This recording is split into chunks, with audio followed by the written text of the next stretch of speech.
ginabutong isa kaya brad tapos nagapitik-pitik isa. Basta hindi ko pa na malibutay. Brad, paghambal mo nga, receive the miracles. Kag ang mga tanan halin sa ulo hasta sa ulo, alin sa tira sa ulo mag-aayo kami. Dira gin-accept nga ang miracle nga matabo subong amo na nga matula ang bukol sa akon nga didi. Kag sa subong brad, matyagan ko ging ano ko diyan hikap ko gid brad na ilang taon ko gid na okay. Nandun na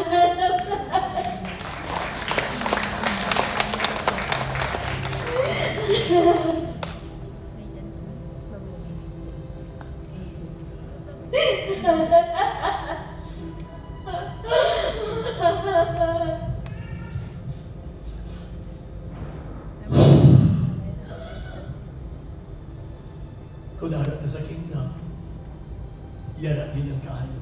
Ano dito? Good noon everyone. Since first time kong ka-experience sininga healing, bali mga 2 weeks, nag-pray ako sa Ginoo nga, Lord, tawag ko kang sa inyo nga, sa decision ko sa makabuhi. Tapos every time na nagatao si Lord kang sign, nag-insist ako, Lord, hindi ko gusto ang sini sa akin. Gusto ko ang sini. Tapos kaina, nagapangapi kami. Gintawan na naman ako pasay.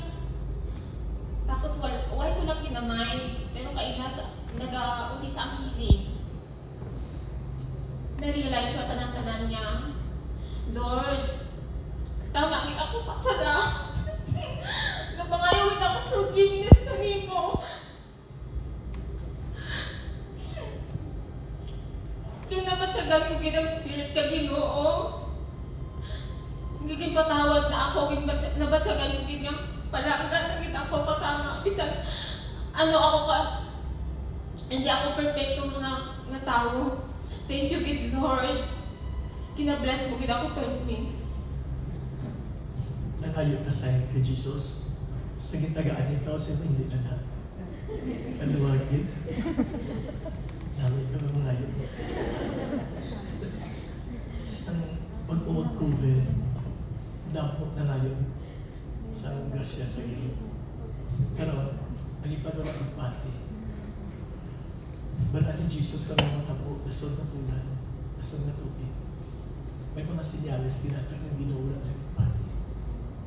Gabi nila, mas dami ang ilang kaalam. Pero natabo, ako na siya, nagkumangayaw kasansan, pati na, kaya siya nakabalaw sa aming bus. Kaya ano silingin sa iyo?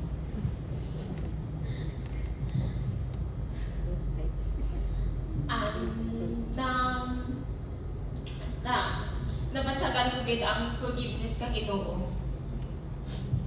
Abarang, kung ang king tawaran, abarang ba niya? Ang the assurance of forgiveness because of His presence at ang peace. Peace, ang strength, spiritual strength. The Son, pag-anuin, buhay ni Diyan Diyos na anak sa iyo.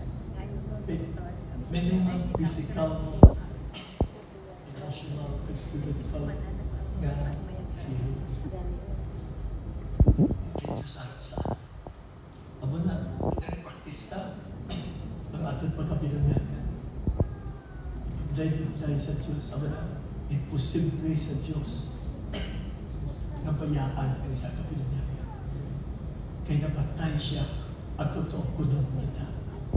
Dirang sa mundo niya. Butang mo gina sa iyong tagipuso. Imposible sa Diyos. Mabulagan ang mga binunyagan.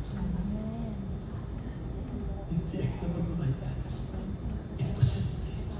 Kaya kung ano ang iyang asaan, tumanan mo na.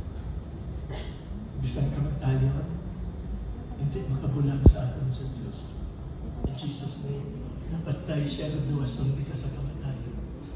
Bisan pa sa lugan na, bayaan kita sa nagapalanggang sa atin. Ang Diyos hindi nagbiyan sa atin. In Jesus' name, the Lord will thank you for your love. Thank you, Lord, for your presence.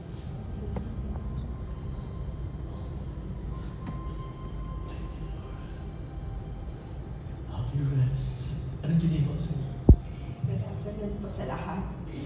Ang na-experience ka